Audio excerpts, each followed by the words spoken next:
What's going on, everyone? Random Gun Stuff 1993. Well, I guess you're wondering why I have a stripped bolt, AR-15 bolt, a messed up looking case, and all the components that go into the stripped bolt. Well, if you watched some of my videos, very short list of videos, I mentioned that I reload. Well, after going to the range several times, I've shot my ammo that I have made. Worked fine, just like it was supposed to. Well, in one case, this one did not. It has exploded. As you can see here, this nice bulge right here. If, there we go. Well, you can see that this shit has exploded. Not by overcharging, because I made sure that my powder was consistent at 25 grains for a 65 grain bullet. So, this was all once fired brass that I have bought either online, gun show, those two areas. So, I did the proper measurement, as much as I could without a case gauge, length gauge. I don't know why I didn't pick one up, but that's just me. And most of them look fine. They didn't have any dings. Hell, a lot of them didn't even look like they're used. They're just old, sitting in a box. Well, some of them look fine. Some I had to toss. Some were, you could tell that they're, too long. They're stretched too much. They're beat up down here. And a lot of them look fine. They didn't look, bad at all. Well, as I proceeded the loading, no problems, nothing. Fired some of my rounds, a good handful, no problems, except for this one. So, I was at the range probably last week. This was the, very fortunately, this was the last round in the mag. Well, it went kaboom. Not like your good kaboom. Bad kaboom. As you can see that nice little split there. This shit took the form of the bolt and extractor, and all the nice little crevice areas, and it took all this good stuff apart. So, as I was looking at, well, at first I was trying to mortar the AR, slap the shit on the ground, the buttstock, while pulling the charging handle, to get a bolt that's stuck in the barrel extension, and the case being, of course, stuck in there. That's mainly the reason why you'd have to do that. Well, it wasn't happening at all. I was out 30 minutes trying to beat that shit out of here. As you can see, let's see on here. No, you're not going to see it. I'll bring you to the extractor here in a second. So, I had to wiggle this enough to where I could separate the lower and upper receiver. So I took an aluminum block, a half-inch by half-inch, diameter rod, beat this out. The carrier is fine, that has no problem, which is good. So I got this removed, and I found out the reason why this will not come out. Alright, let's see. Sorry if my hands are shaky. Let's see if I could get this guy to focus. Come on. Man. No. Alright, this phone doesn't want to work. I don't know why this thing doesn't want to work. Okay. Sorry if this thing really doesn't want to work. Maybe it's because my hands are shaky. I don't know. I'm not that great with technology. Let me try to move it in the center. Oh, come on, you're so damn close. Piece of shit. Okay, whatever. You know what? I'm done trying. Oh, there. Oh, you piece. Okay, so if you get that glimpse of it, see how it's not straight? See how it's nice and bent? And you get all that shiny shit you see? That's all brass. And that's where the end of the extractor was actually latched into the barrel extension. Which it ain't cool, man. Not cool at all. Look at that. It's not supposed to be bent like that. I'm pretty damn sure. So, I'm going to put that down. Alright. Now, you see all this nice gold up in here? Not really. All that is brass deposit from that case right there. All that. It's like that shit melted and sprayed up in here. Alright, not really, but the way it looks. I mean, it's just stupid. You know, kind of upsetting. And you see all this nice multicolor metal? Look at that. Not supposed to be like that at all. I have my 7.62 bolt. I shot probably, 400 rounds out of it. It looks a hell of a lot better than this. I don't know if that X means anything. I really haven't done any research on it after the fact, honestly. I don't know if that's just a OK stamp. You know, usually an X means a no-go. But maybe it's supposed to be like that. I don't know. I have to do some research on it. But, yeah. I mean, look at the nice charring on the end of here. I mean, that's just nasty.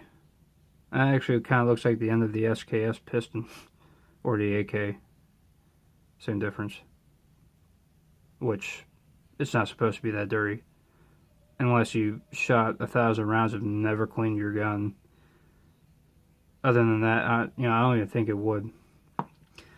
And so, and the end of the firing pin, sorry. See if I can stop shaking, maybe it'll go back to it. There, no, you just suck. Okay, whatever. It snapped the tip off my firing pin.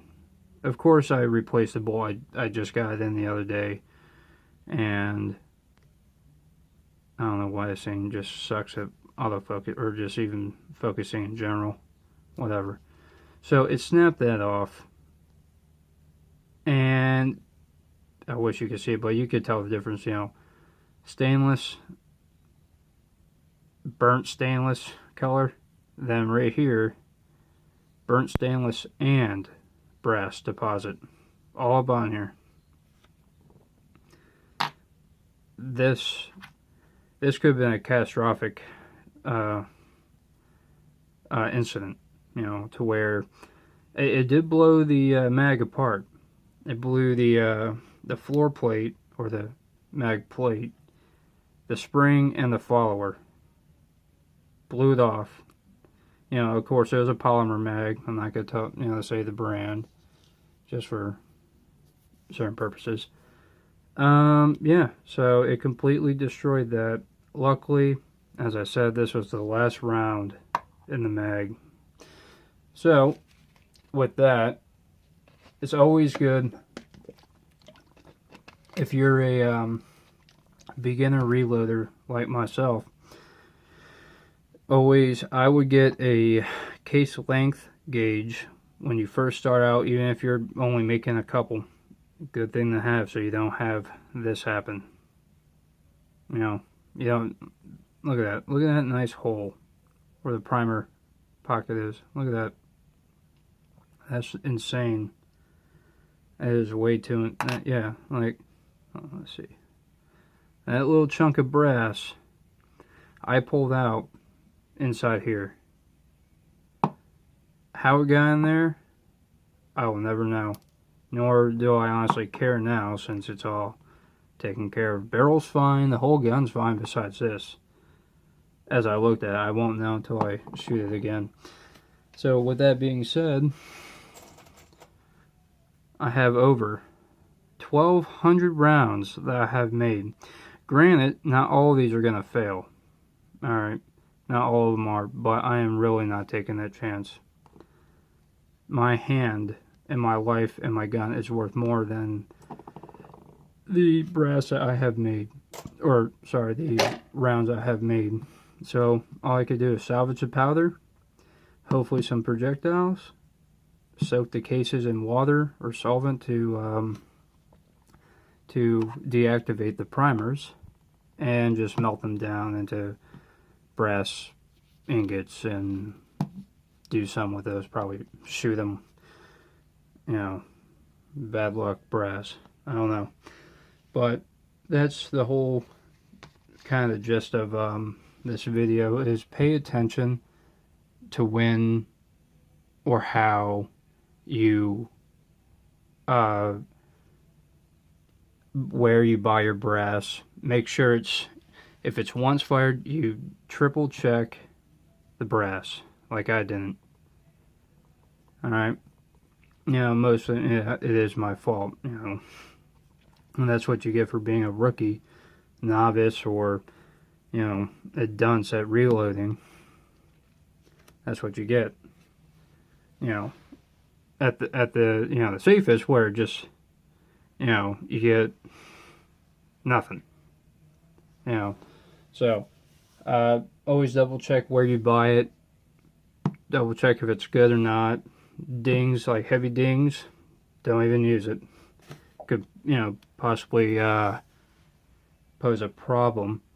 And, you know, just double check your work, make sure you're doing stuff right, your proper powder charges to the correct weight of the projectile, and the case too. Because if you're reloading, either know 5.56 and 2.23 are the same, virtually. The case in the 5.56, the walls are thicker, a little thicker than the 2.23. And from what I know, to compensate for the hotter charge. So if you're doing a 2.23 projectile and a 5.56 case, and then you're charging the grains of a 2.23, or vice versa, if you do a 5.56 charge in a 2.23 case, that might be, actually, you know what? No, I did a 2.23 charge. Which, from what I read and from what I heard, they are slightly different. So you just want to really do 2.23 with 2.23 brass, 5.56 if you're reloading 5.56 projectiles. Do it in the 5.56 brass alongside with the proper charges. So you can always look at your data sheet. You could download a PDF on really any website. I think Horney and Midway has a PDF file, I do believe. Or you could get, let me move all this junk out of the way so you can see this awesome book. Let's see, yeah, this guy right here is what you should get. This is a must when you're reloading. It covers everything from different cartridges, different case, you know, cartridges, projectiles, charging data. Let's see, priming, you know, powder handling tools, step-by-step reloading, tips on bullet seating, burn rate chart, twist rate chart. You know, you have all this stuff that will guide you. This is what I've used. So of course you, oh wait, no, that's not the, I don't know where my, wait, let's see here.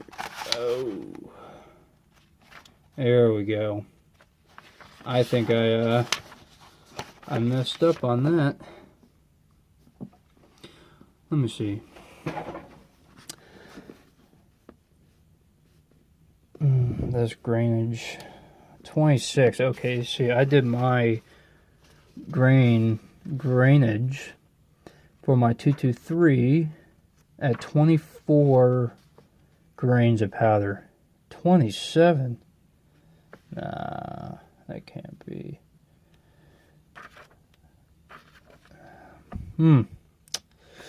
Yeah. That might. No, I don't know if that would account for it. No, you know what? No, I can't. Okay, see, this is where you double check your knowledge on grainage in your case. Because, of course, I was reading this, and me not being,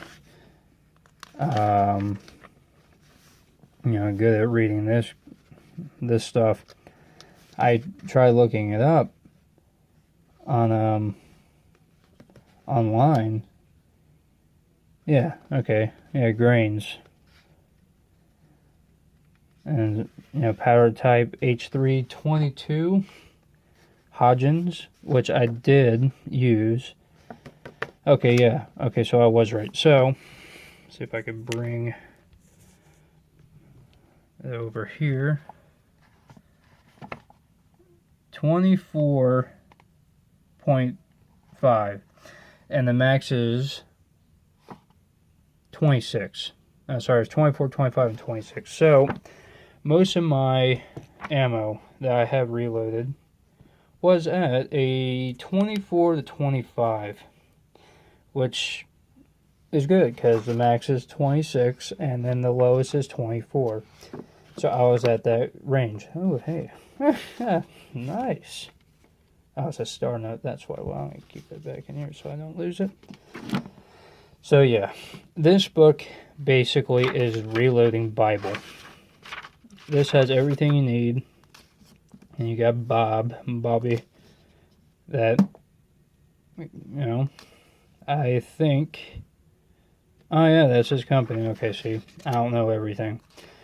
Yeah, so, get this book if you don't have one. And if you do reload and you got a friend, family member, whatever, that's starting to reload, tell them to get this book. I mean, I think he has a couple other books. But as you can see, this is nice and fat. Gives you everything from a not 22 Magnum, because you technically can't reload them. I heard you can some ways, but really it's not worth it. But all the way to, I think a 50 cal. And this came with an RBCS kit I received as a gift. Came with everything. The press, scale, all the other good stuff with it. I wish I could tell you the price, but I can't remember. It was like 200 something. I know that. So, RCBS is a good brand to start with, especially their the single stage iron press. You do one crank at a time. You do all your resizing, decapping. Then you switch over to, your bullet seating and crimping. Easy way to do it. Start off slow, and you want to do it right.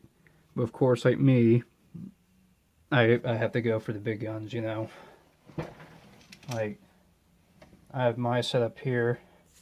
Of course, I have my Horney AP press with a Mr. Feeder bullet die. That thing's actually useful. It took a while for that to come back in because it was sold out for months. And I signed up email as soon as they got one in. They got more in stock. Scoop that up as quick as possible because that is a lifesaver. Because a lot of people can't afford for a electronic bullet feeder, so that's fine. It's more controllable, no noise, well, quieter than the Horney one, but hey, whatever fits your style. That's the only one I could really afford that actually works, and that's for a rifle. RCBS has one, but I bought that for my pistol reloading setup. So yeah. So from failure to this, read this. I skimmed through it, and so I must have gotten something right, and I did something wrong, not checking my cases. So this will give you your width, overall width, length, inner diameter right here. But I know that's for a projectile, but same thing. Get this book if you're starting, or if you already know a little bit about reloading, get the book. This will help you a good bit. So that is it for today. Tomorrow I am going to the local gun show here in Virginia Beach. So hopefully I find something nice.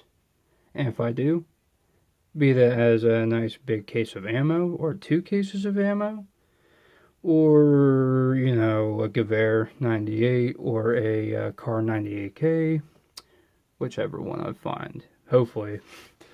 So, stay tuned, because tomorrow you might see another video, or not. Well, this is the end of the video, and I hope you guys enjoy, and please learn from my mistake. I know you've probably seen a lot of other videos, but, don't be like a dunce like me and have a life-threatening accident. So, just take a picture of that, put it near your reloading stuff, say, hey, I want to be like this guy, and almost destroy everything. So, read, double check, triple check, read, and triple check again. Alright guys, I am signing off. You enjoy the rest of your day or night. Have a good one. Deuces.